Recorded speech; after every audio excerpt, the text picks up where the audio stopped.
Good evening there, everybody. What is happening? Hopefully, y'all are having a wonderful day today.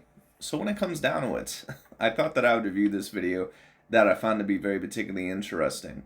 And this is going to be a video that I love that I'm going to review by that of Boxing Ego.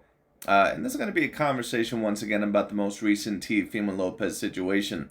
Of course, for those of you that seen Teofimo Lopez in his most recent fights, he had the fight on Thursday of this present week. Of course, the week is almost about to end. We pretty much have almost, one more day, the Super Bowl day, of course, between that of the Chiefs and the 49ers. But anyways, Teofimo Lopez ended up having a fight between himself and that of Jermaine Ortiz for Teofimo Lopez's WBO title. Of course, there was a lot of controversy with that fight because a lot of people, including myself, thought that Jermaine Ortiz probably should have got the decision in that fight. And I ended up rewatching the fight as of recent. And to be honest with you, this is just my personal view. I think that Jermaine Ortiz not only won the fight, but I thought that he clearly won the fight. I thought that maybe if I had rewatched it, that maybe I thought that Teo was going to get some more rounds. Don't get me wrong, there was a couple of swing rounds, but when I ended up rescoring the fight, I thought that Jermaine Ortiz probably still won a good 8 rounds to 4. I think that at the worst, that it probably was about a draw for Jermaine Ortiz. I think that at best he probably won about 9 rounds to 3. When it came down to it, I thought that Teofimo Lopez looked very poor in the fight. I don't think that he looked very good at all. I think once again that a certain amount of the faults that I had always said with Teofimo Lopez, they did end up showing up in that fight. I think that, especially on the front foot, that he's not as good as what, he probably needs to be. He falls a little bit too much in love with his counterpunching ability. He has a very big problem at times not keeping his hands up, and not being first as a puncher. And on top of that, his head movement could be a little bit better in certain areas as well. Teo is a very talented fighter, but he's just, he's a guy that, in my view, he's just very inconsistent. And to be honest with you, I think that Jermaine Ortiz and some of these other past fights, I think that they've been able to expose some of the faults that he does have within his style. But, we'll see where that goes later on. Anyways, that being said, Boxing Ego here is going to be talking about, I'm not quite sure 100% about Teofimo Lopez's performance. I'm sure that will come. But he's going to be talking about Teofimo Lopez's numbers, of course, in comparison to that of Gervonta Tank Davis's. So it looks better overall on Gervonta Tank Davis because they keep trying to allege that Gervonta Tank Davis is the face of boxing. And if you think that Gervonta Tank Davis is the face of boxing, that's up to you. It isn't like it's not a debate. Right now, I would still say that it's Canelo Alvarez. But if you had Gervonta Tank Davis, I wouldn't mind it. But it's just hilarious because for those of you that have been around my channel long enough, especially within that of the past year, the infamous video that I did probably about a year ago when Boxing Ego was talking about that of Gervonta Tank Davis's numbers against Isaac Pitbull Cruz. That may have even been 2 years ago now. I can't really remember how long ago that was. But remember when Gervonta Tank Davis had that fight against Isaac Pitbull Cruz? A fight that absolutely nobody in the world wanted to see.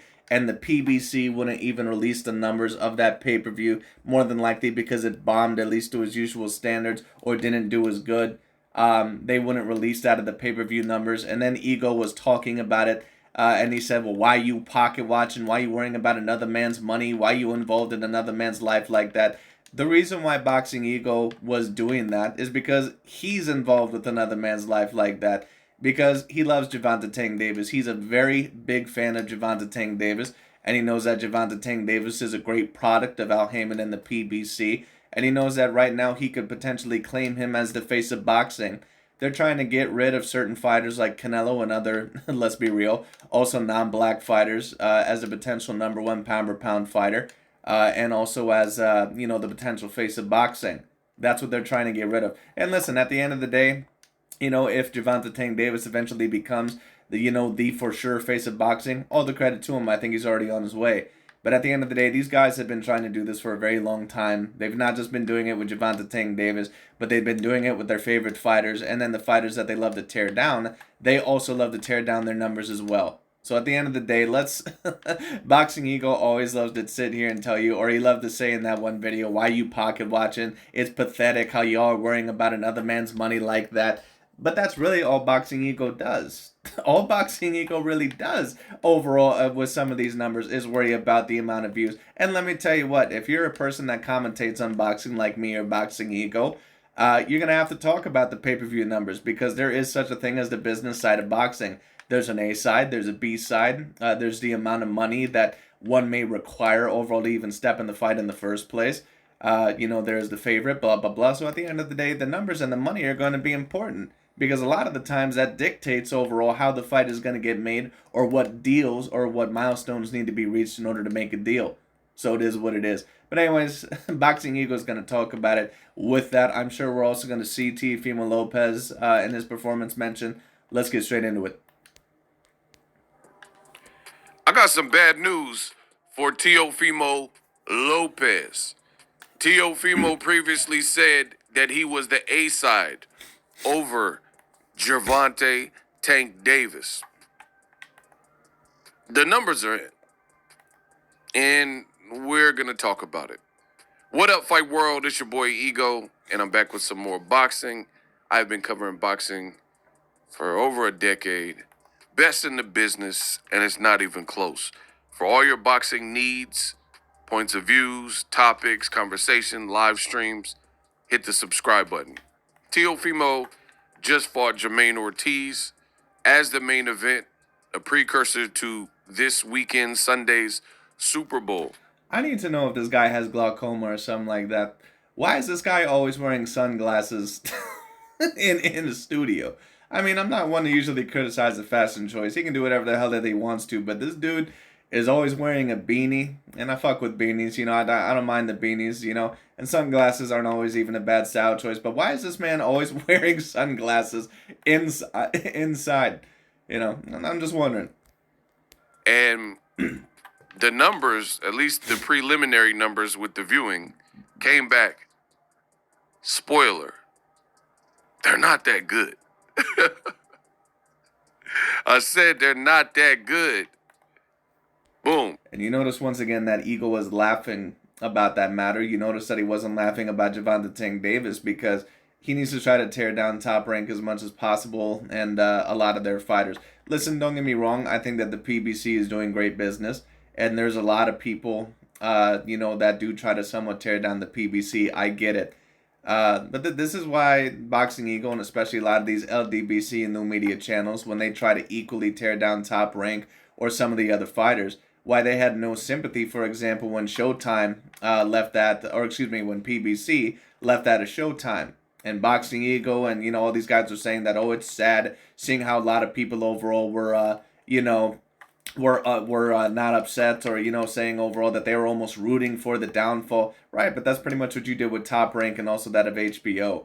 So at the end of the day, no matter what you think about that of Bob Arum or no matter what you think about that of Top Rank, I don't always think that Bob Arum has the best of business practices either. But at the end of the day, when you constantly tear down a certain amount of those fighters or tear down a lot of the business or the fights at the end of the day, which eventually is going to correlate to the mind of certain people that you're tearing down the fighters as well, that what that means is that you can't expect much sympathy from them either when you tear down overall, when something doesn't go your way with that of the PBC. But like regular, the LDBC and the media, they always love to criticize certain things, and then as soon as one of their favorite fighters loses or something doesn't go their way, they expect you to have sympathy. That's not how the world works. As you guys see on the screen, Jedi Goodman on X, Twitter, whatever you want to call it. Follow him.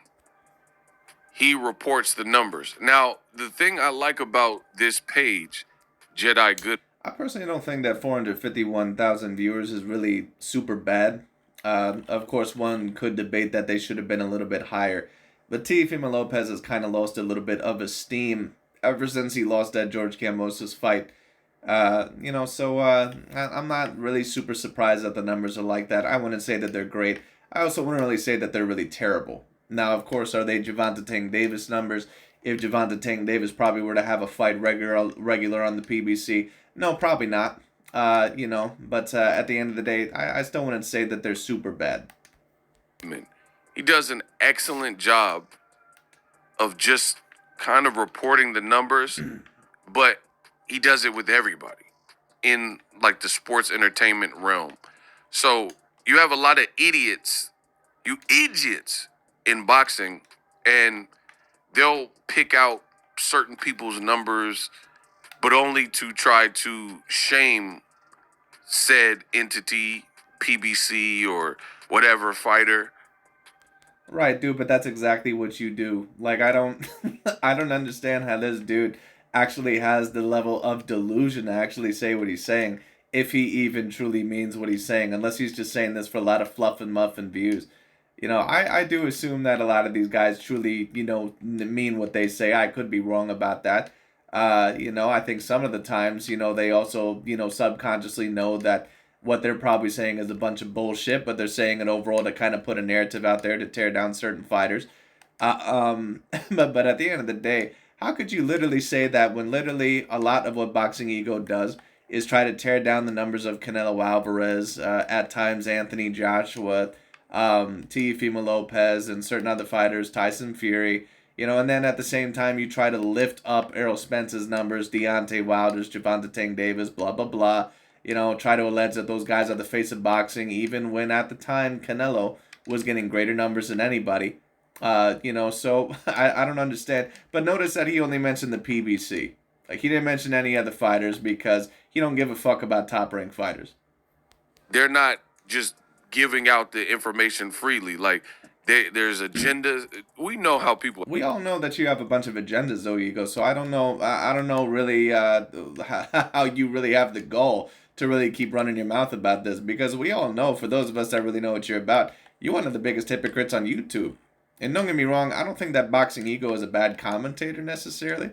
I think that there's a lot of times that he brings up big points, but it's like, dude, are you serious? Act in boxing. Let's not kid ourselves. But basically, there's some people in boxing. I mean, this is like if Bill Cosby were to look at Charlie Sheen or Kevin Spacey or something and, criticize them for being a sexual predator. It's like, are you serious? They make certain points only to illustrate one thing, but there'll be an eerily similar situation and they won't even speak about it. Like, they'll show some. Right, that's pretty much what all the LDBC and the media is about. They love to talk about how Canelo Alvarez is avoiding David Benavidez and avoiding this guy and avoiding that guy. But then Gervonta Tank Davis, he's not willing to fight Devin Haney. He's not willing to fight this guy or that guy or Shakur Stevenson. To be fair, the LDBC has talked about this a little bit more, so I'll give them a little bit more credit. Such as Champ Side, 78 Sports TV, and some of the other guys like that. Even though, of course, they're still very clearly biased, but I at least give them a little bit more credit than that of the new media channels like that of Eagle, Aki TV, Dante's Boxing Nation. Those guys are, those guys are shameless in a lot of the biasness that they show. These lowest numbers to shame that fighter, but they won't show another person that they like. When they show that favoritism, they won't show their numbers. So right, same thing that you've been doing for the past several years. So I don't really know what you're complaining about. Well, shout out to Jedi Goodman. Does an exceptional job of across the board. Where the numbers are good, bad, the numbers are coming out. You guys see it.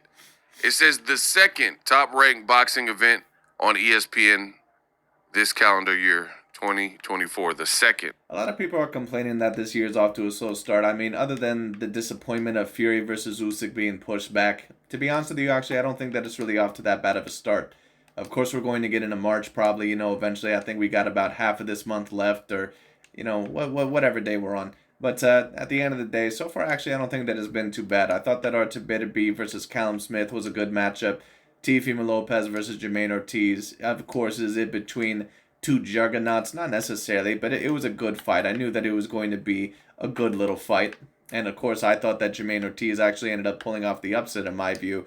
And I thought that he clearly did it, But it is what it is. Anyways, that being said, I actually don't think overall that it's been that bad of a year so far. It just hasn't really been as star-studded, as last year.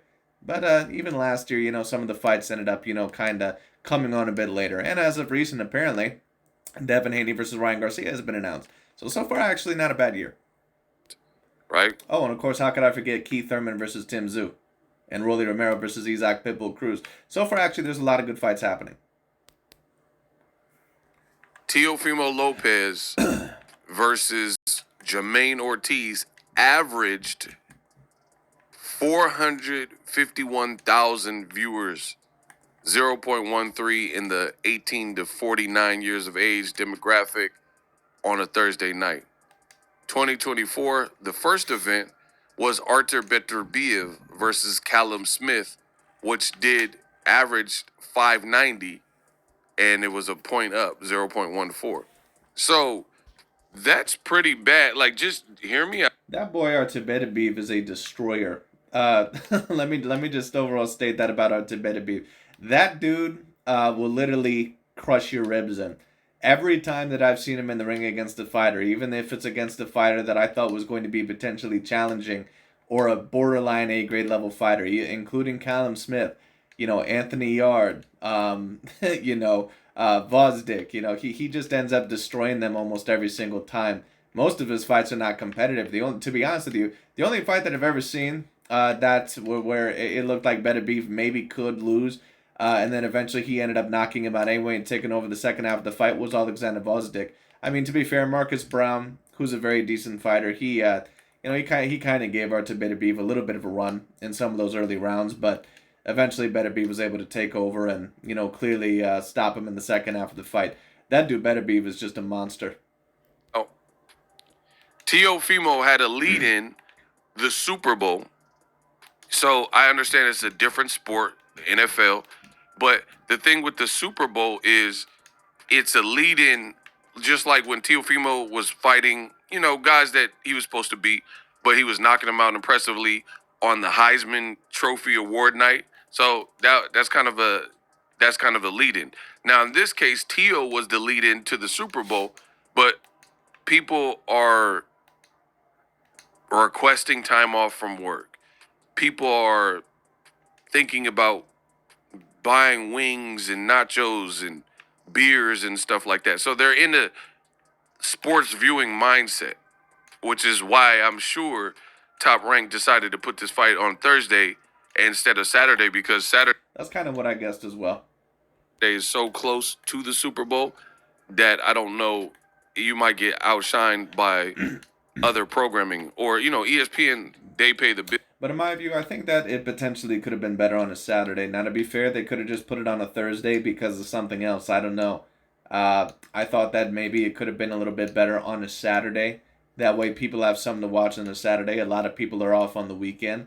And it would have been a great lead into that of the Super Bowl. On a Thursday, it did appear a little bit awkward.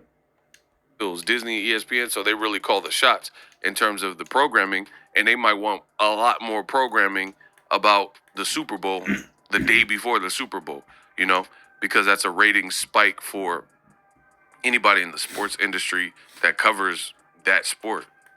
But Teofimo, he's doing basically 450,000 average. I don't know what the peak was, but I've been in the boxing game Expedia members save on travel. long enough, and it doesn't matter. The reason why I say it doesn't matter is because I know the game, and if your average is where it's at, and the fight was the type of fight that Teofimo Lopez versus Jermaine Ortiz was, then I can't imagine that whatever it spiked at, the peak is super duper great or much greater. Because what I've noticed in boxing, usually when somebody has a crazy peak in terms of the spike of viewership, it's usually a crazy fight. It's usually someone got knocked down and people are like, It could be that, and it's also, could just be a potential rising star. I remember when Errol Spence Jr., when the PBC was still on and, their free fights were happening. I remember when Errol Spence Jr., he fought that one fighter, Leonard Bundu, and people tuned in. I believe there was like 5 million people that actually tuned into that fight. So I guess it just kind of depends on the person. Personally, I don't really find 450,000 really that bad. Especially for this fight, because Jermaine Ortiz is not a super well-known fighter. And even if you do know him, he doesn't come across, probably, at least if you're a casual fan, as the most entertaining fighter. So, to be quite honest with you, I'm not really surprised, and to be honest, I don't think it's that bad that they did 450,000. Now, I would have to see also his averages for the Josh Taylor fight and some of the other fights. But for this fight, to be honest with you, I don't think it's that bad. Typing and talking about it on X or Twitter, so you're like, oh, let me. Now, if Jermaine Ortiz was an undefeated fighter, and this, excuse me, this was looked at as a true 50-50 level fight by most people, then I think it would have been a little bit worse. But it wasn't. People were looking at Jermaine Ortiz as a guy that was going to come in there, probably get outboxed, potentially knocked out, even though putting up a good little fight. So, you're probably only going to watch this, unless you were a major Teofimo Lopez fan potentially, or unless you were a really boxing aficionado like myself, and potentially Eagle, because even though I don't always agree with Boxing Eagle's points, he at least knows a lot of the fighters like myself. Check it. Let me go to ESPN and see what's happening, right? Because everybody at least in America, I think it's called FOMO, fear of missing out, right? Everybody has that fear of missing out. So if you're telling them there's this dope fight on, and, like, let's say, obviously this was a pay-per-view, but I'm just giving you guys an example of a dope boxing fight where early on you could imagine that if it was on network TV, there would be a spike. Would be a fight like Juan Manuel Marquez versus Manny Pacquiao. I believe. All those guys really had great fights. Let me also state this, because the LDBC and new media, once again, they always have to bitch, moan, and complain about how people always try to tear down black fighters in the game. And let me tell you what, that is a very true thing that happens. I don't disagree with that point. But they love to do this bullshit where they say that old media is shameless and they're racist and all this stuff with a lot of the points that they do. And I somewhat agree with that. But then they just basically take the same points and they do it with the same fighters overall that they need to tear down. Manny Pacquiao is somewhat one of those fighters. And don't get me wrong, I understand. I don't think that he's quite on the level of Floyd Mayweather Jr. I understand why they're trying to tear down Manny Pacquiao, or at least be harsher on his resume. But at the end of the day, Manny Pacquiao was a great fighter. And one of the things that they always try to do, especially Dante and Aki TV, they try to do this bullshit about, Manny Pacquiao, he really should have lost, a lot of those Juan Manuel Marquez fights. No, he shouldn't have. In the second fight, I had Manny Pacquiao winning that fight. In the third fight, I had Manny Pacquiao winning that fight. Of course, the only fight that I had Marquez winning was out of the fourth fight. They were extremely razor-thin close fights, but at the end of the day, Manny Pacquiao just pulled out those fights. It is what it is. But you notice that they'll never mention that with any of their favorite black fighters. Like Andre Ward. You won't hear one of these LDBC or new media channels say, you know what, Sergey Kovalev really should have beat Andre Ward. So I can't really say that Andre Ward is as great as what people say because he got a gift decision over Sergey Kovalev. You'll never hear any of those guys say that. And that's not me stating that I thought that Sergey Kovalev necessarily beat Andre Ward 100%. Now, would I have probably given Kovalev the decision? Probably. But if to me, it was a 1-point differential, at least in the first fight, of course, because the second one was a stoppage. But when it came down to, the first fight was a, 1-point differential. So if you gave it to Ward, I can't really have a problem with it. That's not what I would call a robbery. That's just something that I would say it depends on your preference, or what you've seen. But at the end of the day, when it comes down to it, notice that they won't ever say that with any of their favorite fighters. So the LDBC and new media, they can give you this bullshit all they want to about how they're all for honesty and objectivity. No, they're not. Once again, they're a pro-black cult. That's what they've always been, and that's what they always will be. The fourth fight. They're just old media, just basically that of new media. New media basically is the new version of old media. That's really all it is. Because in one of the earlier rounds, Marquez was the first one to draw blood, and he dropped Pacquiao. And to my knowledge, off the top of my head, in the previous trilogy, Marquez had never dropped Pacquiao. But he came back jacked and buffed, working with Mimo and all that, and then he dropped Pacquiao. So if that was on network TV, which it wasn't, it was on pay-per-view, but just giving you guys an example, had that fight been on network TV, that would have got people to because everybody would have been typing, oh, Pacquiao got dropped, he's hurt. And then right after that, a round or so after that, Pacquiao ends up dropping Marquez, and it looked like he almost broke his nose. He was starting to rearrange his face, and then the obvious. Pacquiao really should have won that fight in the fourth fight, but Pacquiao got way too overconfident. He went in there with his hands down, and it was near the end of the round, and I think that Pacquiao thought that he was safe. And then, of course, he ran into one of the greatest counter punches in a championship fight of all time that Marquez had set up for that, specifically for Manny Pacquiao. So Pacquiao really should have won that fight. He probably could have potentially stopped Juan Manuel Marquez within that of the next 2 to 3 rounds had it, kept on going a little bit more. But unfortunately, Pacquiao, for him, he he made a very irresponsible move. Ending of Marquez bodying Pacquiao with that right hand. So that would be a type of fight where I could imagine it would have several spikes, especially like the peak could go crazy because what's happening. But the T.O. Jermaine Ortiz, it wasn't that tenor of a fight. It wasn't that style of fight where, I mean, listen, Bob Arum did an interview and he said, Teofimo Lopez versus Jermaine Ortiz, it was terrible. I've seen Muhammad Ali, the great Lomachenko, and that was a bogus fight. It was bunk. Bro, your own promoter said the fight. And that's why I say overall that, once again, Jermaine Ortiz really should have tried to exchange with Teofimo Lopez more, or at least in terms of really, really, really embarrassing the judges into giving it to him. Now, in my view, Jermaine Ortiz didn't have to win anyway, but he made it to where there were certain rounds to where, here's the problem. If you make it to the point to where a fight, to where there's a couple of swing rounds, even if you believe that that fighter probably clearly won, which is what I personally believe, you're going to give the judges way too much leeway and way too much room to possibly screw you over. So at the end of the day, Jermaine Ortiz also has a little bit of himself to blame. He said all this bullshit about how he needs to knock Teofimo Lopez out, all sort of stuff. He didn't try any of that. Jermaine Ortiz, I thought, clearly won the fight, but at the end of the day, he really should have tried overall to really hurt Teofimo Lopez a little bit more, and really tried to put on the pressure a little bit more, back Teofimo Lopez up a little bit, but he didn't have the courage to do that.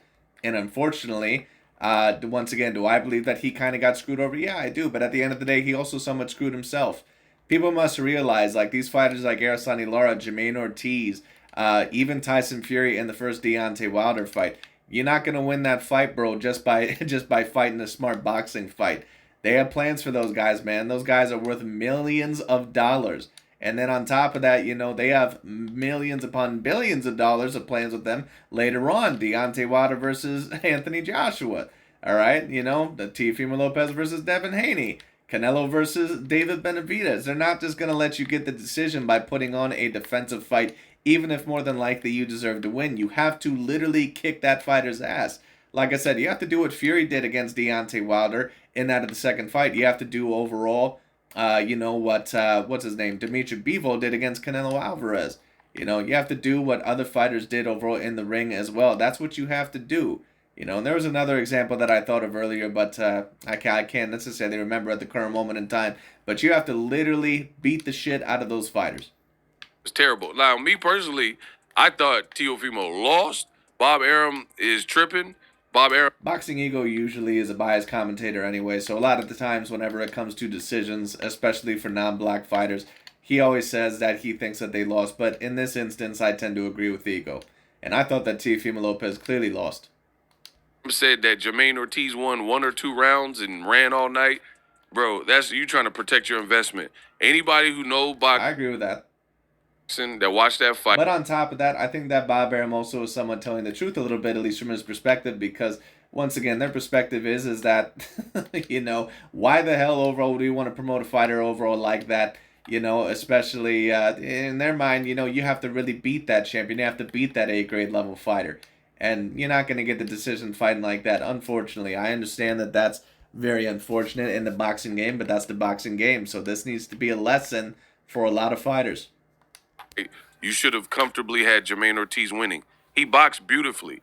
The reason why the fight was boring, the reason why the fight, didn't exceed expectations is because you have an action. Oh, another example also is Alexander Usyk beating up Anthony Joshua in 2 fights. And they tried to give Anthony Joshua that second fight. They tried. But, once again, that's another great example. Fighter, a boxer puncher in Teofimo Lopez who couldn't cut off the ring. So it muted his offense. He was missing wildly. Jermaine Ortiz used his frame, used his height, used his reach All of these things coupled together and had Teofimo looking very foolish in the fight. So that's what He made him look very one-dimensional, to be honest with you. Teofimo Lopez looked terrible. He looked like basically he didn't have any offensive game plan whatsoever. And he made him overall look like a fighter that's only great on the back foot. And to be honest with you, that just might be the fighter that Teofimo Lopez is. Because unless we're talking about the Lomachenko fight, when has Teofimo Lopez really ever been great on the front foot in a fight? I've never really seen it. why the is the usual suspects in boxing, old media. That's why they say these things like, "Oh, the fight was so hard to watch." It wasn't hard to watch, you know. Well, listen, at the end of the day, the fight wasn't Manny Pacquiao versus Marquez.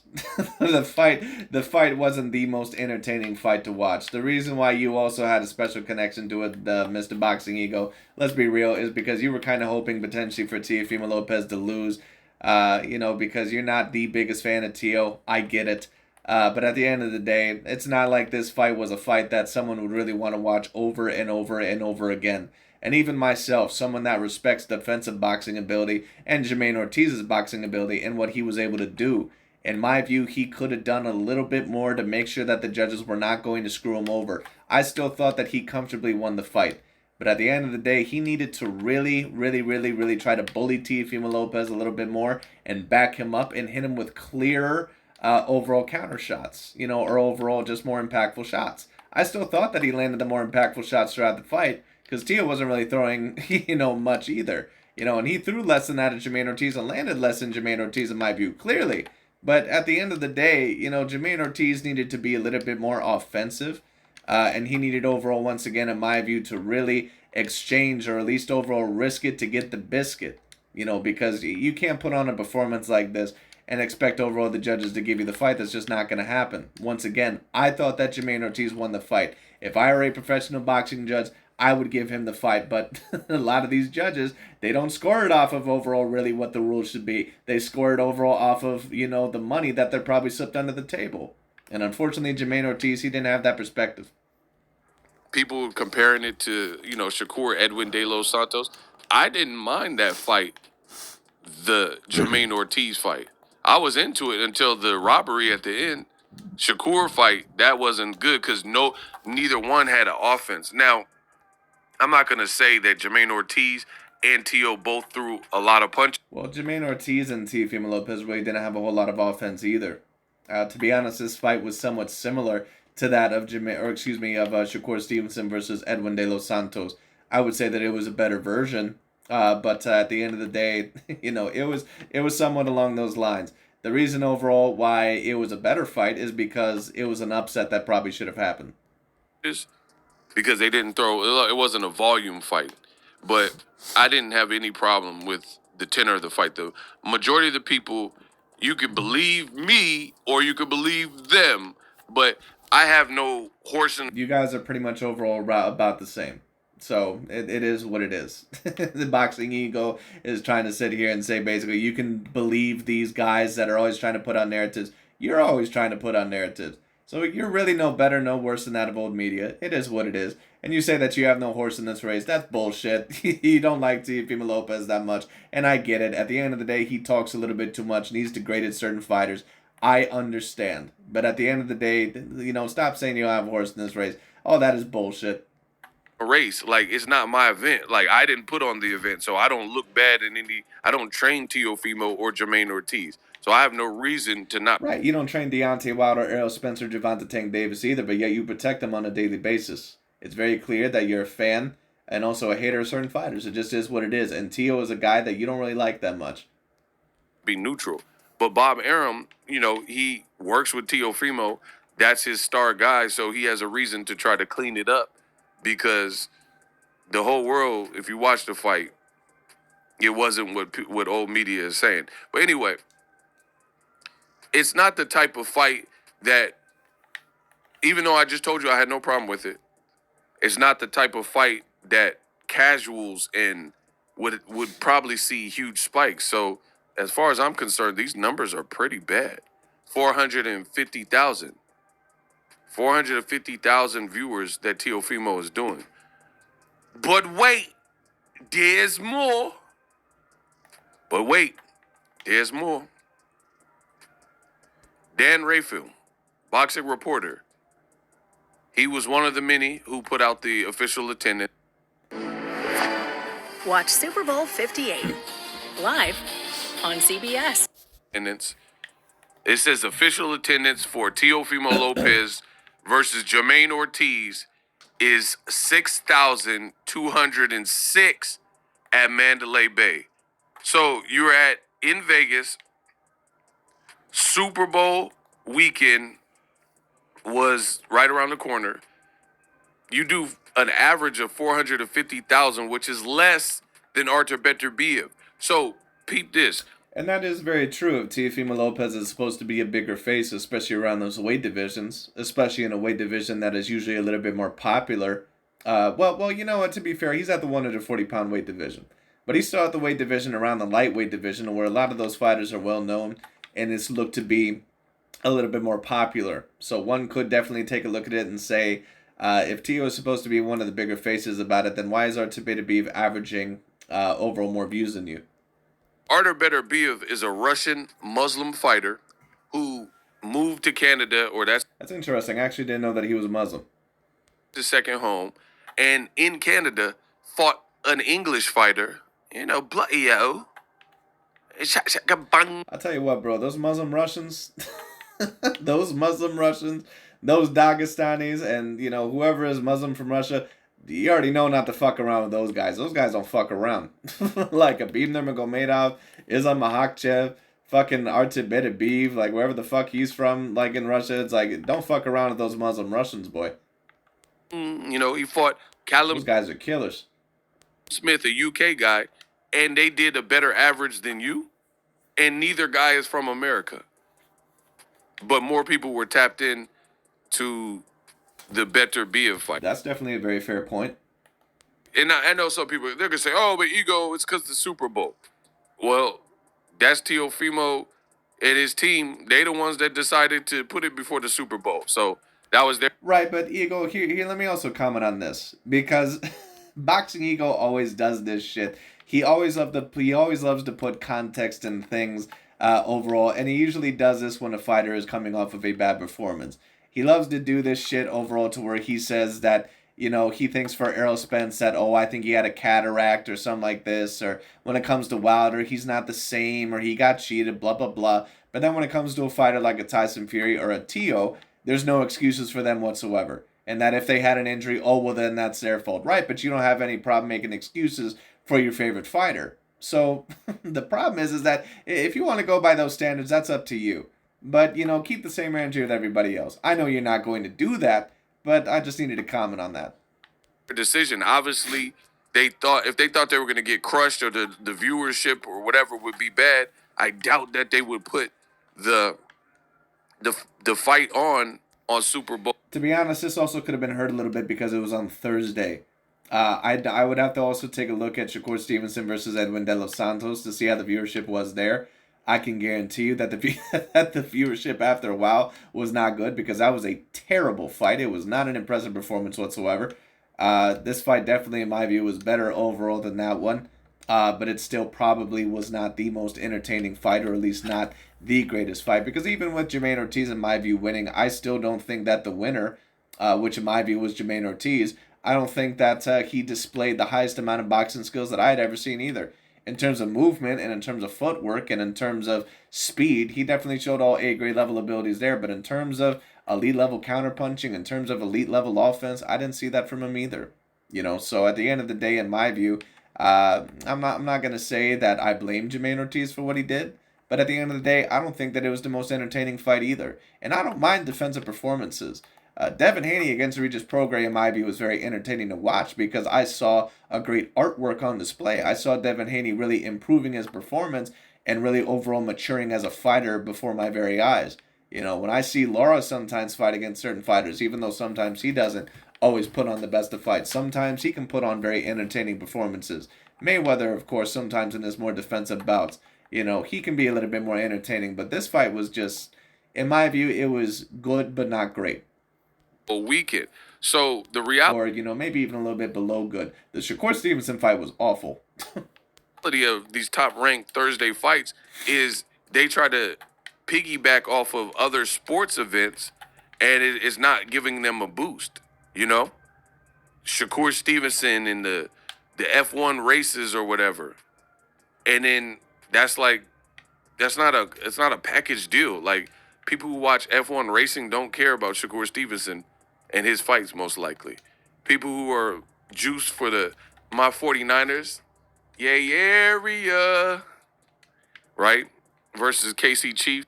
It's going to be a very interesting Super Bowl, but I do predict that the Kansas City Chiefs more than likely are going to pull out of that one successful. I just don't know how they're going to deal with Patrick Mahomes. Patrick Mahomes is probably the greatest quarterback that I got to see, at least overall from the beginning of his career, more than likely to the end. And Tom Brady. Of course, I got to see a lot of his career as well, but I wasn't watching football, in the early 2000s because I would have been about 5 to 6 years old. Obviously, there's not that much overlap with Teofimo Lopez. Now, finally, I'm glad you guys stuck around to the end. This is an article. You guys see it. Teofimo Lopez, I'm the A side, not Gervonta Davis. Tables turn. Teofimo previously said he was... And that's really overall what you wanted to get to, Mr. Boxing Ego. All 13 of those minutes, it really led up to this.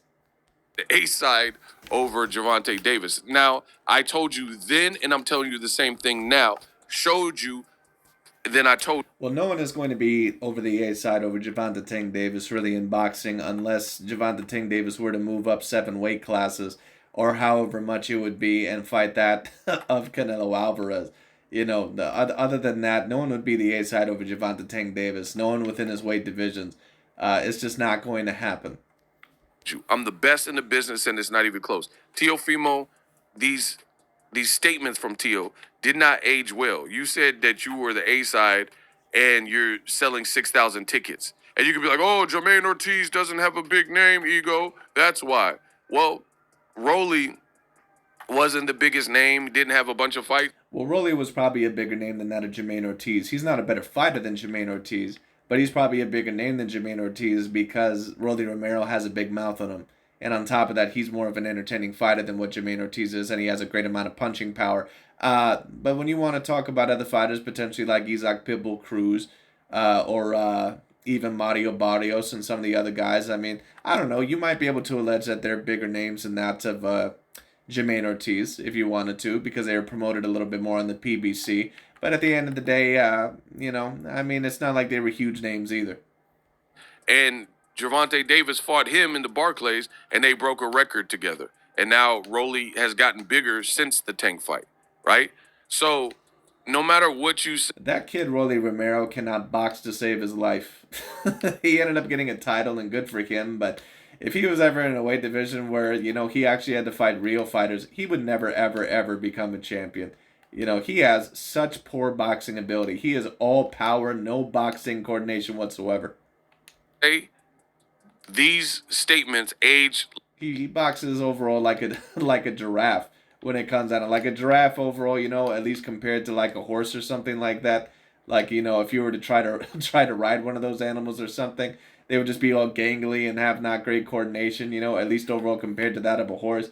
Like that's what Rolly Romero is. A lot of power and a lot of size, no coordination whatsoever.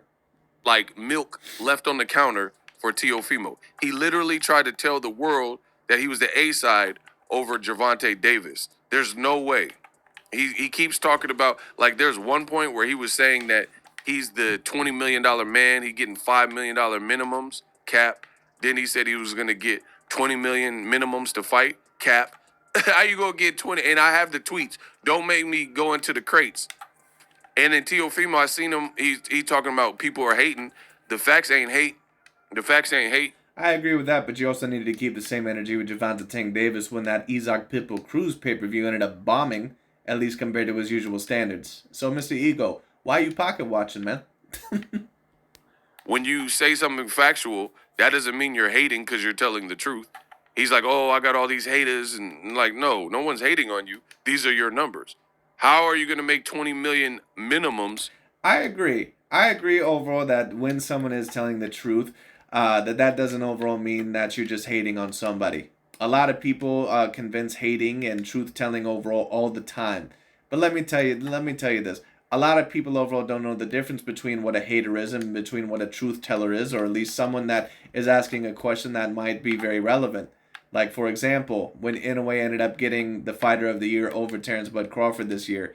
Don't get me wrong, I'm not saying overall that ESPN and their awards don't necessarily, alienate black fighters. I think that at times that does happen at times.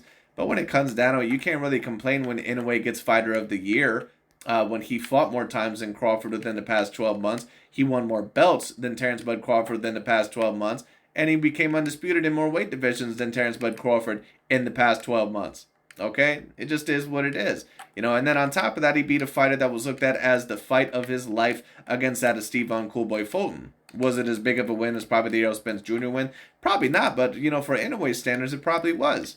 So at the end of the day, it's like, I also agree that just because you're telling the truth, or overall just because you're saying something doesn't always mean that you're hating or being disrespectful, or at least overall trying to hate or, be a racist. But these guys, a lot of the times, they love to bitch, moan, and complain, when someone says something that they don't agree with and they, say racism and disrespect and all this bullshit. But then they can say basically all the disrespectful and, let's be real, racist shit all they want to, and then it's perfectly okay, and then oh well, I'm just keeping it real, all their bullshit, right? Well, at the end of the day, let's keep that in mind once again when it comes to other standards as well. And you're selling 6,000 tickets. Now, the other thing is, don't quote me on this, but I'm pretty sure that he tried to stunt on Devin Haney as well. So Gervonta Davis, he's in his own league. I would say that before this fight that it was a little bit debatable about who the A side was going to be, but I think after this that there's no doubt about it that that Devin Haney is going to have to be the A side. He's also put on 2 pay-per-view events. Neither of those events have really done stellar, but they've done better than Teofimo Lopez's events. He's the biggest, at least overall, he's been on pay-per-view. Guy, the biggest act from those divisions. I don't have to spend that much time. You guys know Teofimo ain't bigger than Gervonta Davis. That is apparent. But even him trying to front on Devin Haney, you look stupid because... But yeah, you still overall had to protect your boy Gervonta Tank Davis, your baby boy, your boyfriend, overall because he's one of your guys that you're infatuated with.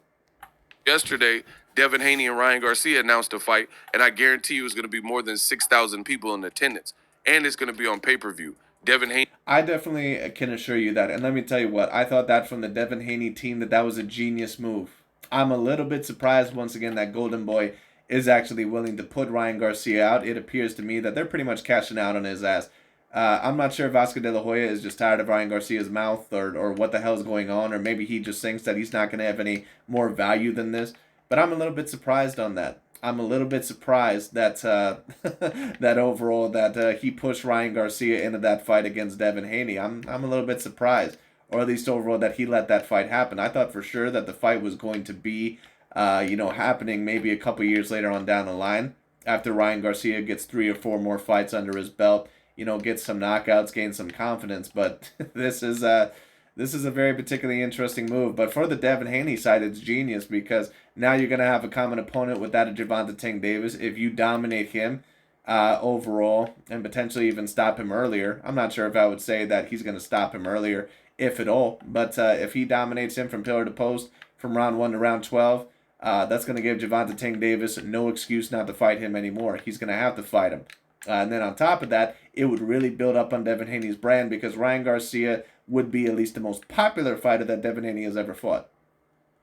He responded to a message that I had on Twitter, and he confirmed it's going to be on pay-per-view too. And I guarantee you that pay-per-view is going to do at least 600,000 pay-per-view buys, if not even a little bit more. So let me also state this, because the LDBC and new media, they once again, they love to sit here and claim to you that they're all about honesty and, oh, don't trust old media and blah, blah, blah, all sort of bullshit. You can't trust new media either. They keep telling you this shit about how Gervonta Tank Davis, he did 1 million pay-per-view buys, and that's why he's clearly the face of boxing. Right, but dude, it's not like Gervonta Tank Davis fought Lomachenko or something like that and did 1 million pay-per-view buys, or someone that, probably isn't as marketable, because some of these Eastern European fighters, even though they can be great fighters, they're not quite as marketable. He fought Ryan Garcia, a kid that's been on the internet for a lot of people to see, even a lot of casual fans to see for the past several years. This has been a fight that has been mentioned for the past several years anyway. This has been a fight that has been in the build-up for several years, so I don't know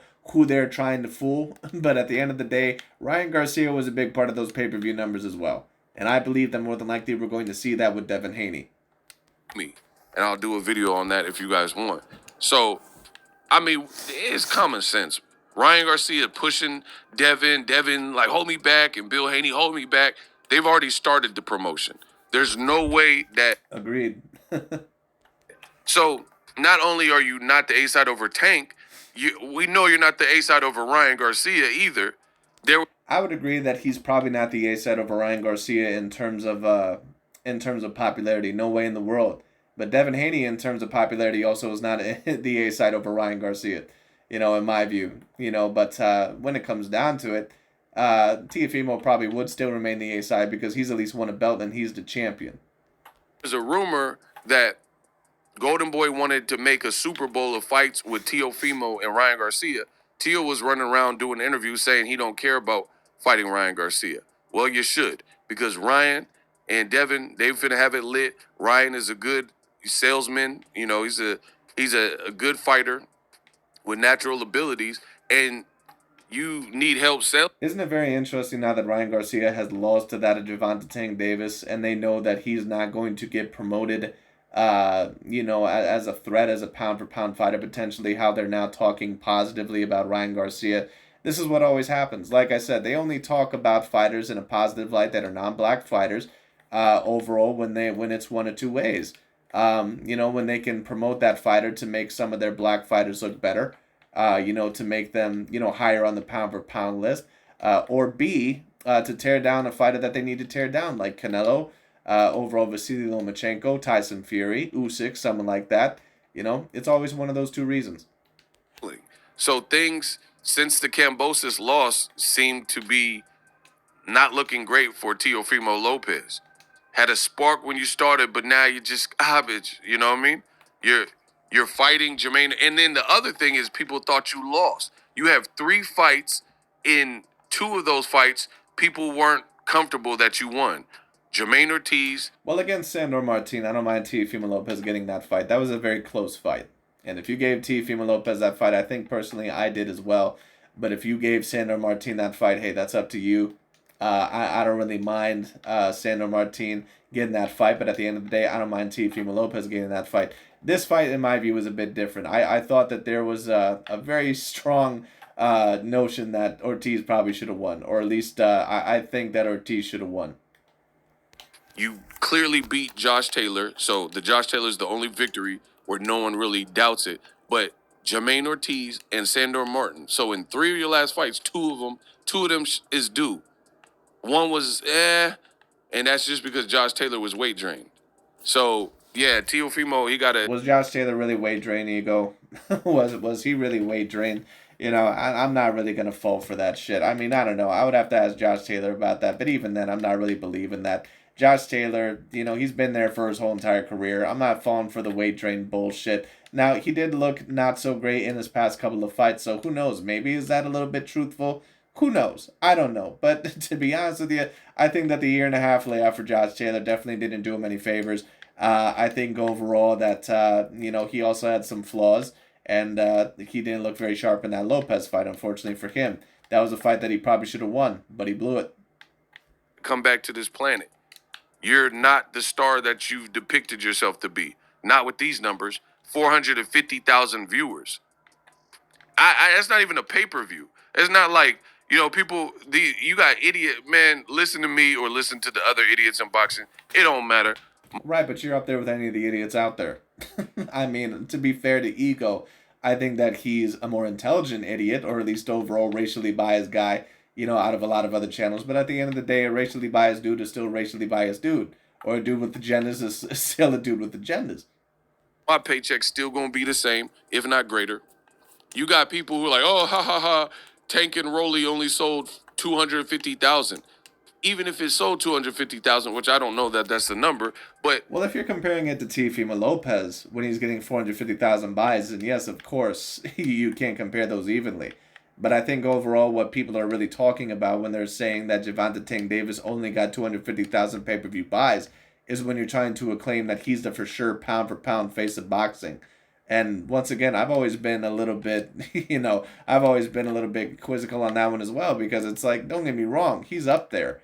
But, I still would have to say that Canelo right now is the main face when, once again, he's still getting the pay-per-views that are probably averaging anywhere from 350,000 to that of 800,000, if not even a bit more. Gervonta Tank Davis has only done one pay-per-view ever in the 1 million range, and that was also a big part of Ryan Garcia. I'm just going off of what the haters said. 250,000 times $80 a pay-per-view, you do the math. Versus Teofimo at the Mandalay Bay, and he's selling 6,000 tickets. I definitely do agree with that. 6,000 tickets. Get your tickets. He sold 6,000 tickets with no pay-per-view. So you do the math on that. I mean, what could the live gate have? Someone please give Boxing Ego an acting job. He clearly desires for it. someone overall, if you have a cousin in Hollywood, overall, or something like that, or if you have someone that is looking for potentially a new rapper, please at least give Ego possibly a new deal. He's very clearly desperate for one. I've seen videos and whole sections look like they were blocked off and all that type of stuff. So how much money could they have made from this arena off of 6,000 tickets? Now, I'm not the smartest brother in the world, but the other thing I know. is you had, like, I think even Terrence Crawford tweeted on the Ortiz fight, the Lopez Ortiz fight. He said, "Where are all the people at?" So Bud. Well, Terrence, listen, you can troll all you want to, but at the end of the day, your pay-per-view sales also... But let's be real, Mr. Terrence Bud Crawford. Before that of Errol Spence Jr. and even the Errol Spence Jr. fight, it really was a bit underwhelming, at least in terms of what the expected pay-per-view numbers were. So at the end of the day, it's like, Terrence can laugh all he wants to. Don't get me wrong, I understand why he did it. That was in order to troll Teo, because Teo was basically saying a lot of shit on that of Terrence Bud Crawford. I understand, I don't blame Terrence. But if we're really also going to go tit for tat, Terrence Crawford without Errol Spence Jr., I think the best pay-per-view that he's ever done is like 150,000 pay-per-view buys. Crawford, he kept it real too. So listen. But to be fair, Terrence Bud Crawford has also done over 1 million views with some of his fights at Top Rank. You sold 6,000 tickets.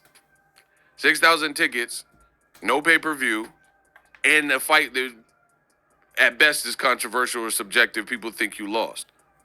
What is that going to do for your next fight?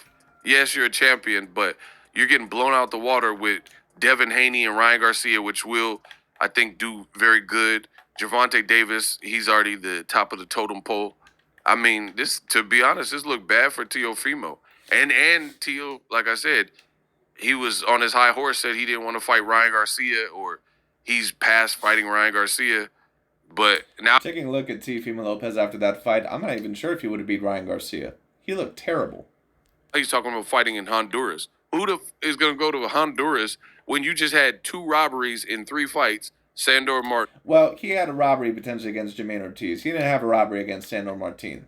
And once again, a lot of people, when they state robbery, it's really because they're very pissed off that the fighter that they wanted to lose did not end up losing. It is what it is. The Sandor Martin fight was not a robbery. This fight, you could claim was a robbery. And Jermaine Ortiz, who's going to fight you in Honduras, knowing the politics? That doesn't even make sense. And off of that performance, you're not the money man. You're not the cash cow. Like in the UFC at Conor McGregor. Okay, Conor's the money man. Teo is not the money man. So that's the thing about boxing. I said what I said. People deny it. I told you Teo wasn't the ace I then, and he for dang sure ain't now. And now what's happening? And that's really overall what this whole entire video was about, Mr. Boxing Ego. Was really that you had to stick up for, once again, your lover, Gervonta Tank Davis, the man, one of the new men that you're in love with in terms of the boxing game. Happening is other people. And don't get me wrong, I agree with a lot of the points that Boxing Ego is stating. Teofimo Lopez is not going to be the A side over Gervonta Tank Davis. Are now surpassing you. Like, you try to front on Devin Haney. You could have fought Devin Haney. You didn't fight Devin Haney. And then now Devin is beating the guy that beat you, George Kambosos, twice in Australia. So he got a lot of accolades for that. And he became undisputed, something Teofimo claims but never really was. I agree. He beat Lomachenko, just like you beat Lomachenko. And now he's he Well, he didn't really beat Lomachenko in the same fashion. I think that Teo, you could debate, was maybe a little bit more dominant. Because I don't know if there's as many people that would claim that Lomachenko won the Teofimo Lopez fight as what they would the Devin Haney fight. But I understand what you mean. moved up and fought Regis Prograis, a guy you didn't fight at 140, a champion, right? Well, right, also, but he also fought Josh Taylor, who was looked at as the best all-around 140-pounder there. You never unified. And then on top of that, he's about to fight Ryan Garcia, so he's getting like a main stake type of fight. Meanwhile, Teo. But at the end of the day, however we scratch it, whatever we want to say about the wins in both Teo's career and Devin Haney's career, they both have A-grade wins, but Devin Haney has been more successful, I believe, at least in terms of the views as of recently, or at least in terms of the pay-per-view sales. Teo has never been on a pay-per-view from what I remember. I was talking about I'm the money man and fighters are afraid to fight me, and I'm the cash cow in the A side over Tank, and he's selling 6,000 tickets and doing less viewership than Artur Beterbiev, and I like Artur Beterbiev too. And then people saying you lost, like Terrence Crawford. You like Artur Beterbiev as long as he's not a threat to the number one pound-for-pound spot. Then you won't like Artur Beterbiev anymore. But Artur Beterbiev is a tool that they can potentially use, potentially against Canelo Alvarez, and also potentially against David Benavidez if he becomes too much of a threat, depending on how much he lasts. For myself and many others, so good luck to Teo, but it's looking ugly because men lie, women lie, but numbers don't. Anyways, that's pretty much about it for this video. But numbers don't always lie, but they can be a little bit misleading if you don't know your information. But this, I do have to agree with Eagle on most of the points here. Teo is definitely not going to be the A-side over Gervonta Tank Davis. None of the fighters down there, like I said, there's only one fighter that I would say is ever going to be the A-side over Gervonta Tank Davis, at least at the current state. And that's going to be Canelo Alvarez. And of course, I don't see that fight happening anytime soon. So, it is what it is. But when it comes down to it, like I said, there's only... there's no fighters down there that are going to be the A-side over Gervonta Tank Davis. Maybe Devin Haney, but I don't even think Devin Haney. He might be able to get the A-side or a 50-50 fight with Tank if, he's able to, do great pay-per-view sales of that of Ryan Garcia, even more than Tank, but I just don't see it happening. We'll see what happens. But anyways, that's pretty much about it for today. Thank you guys so much for watching, and we'll see where Mr. Teofimo Lopez goes from here.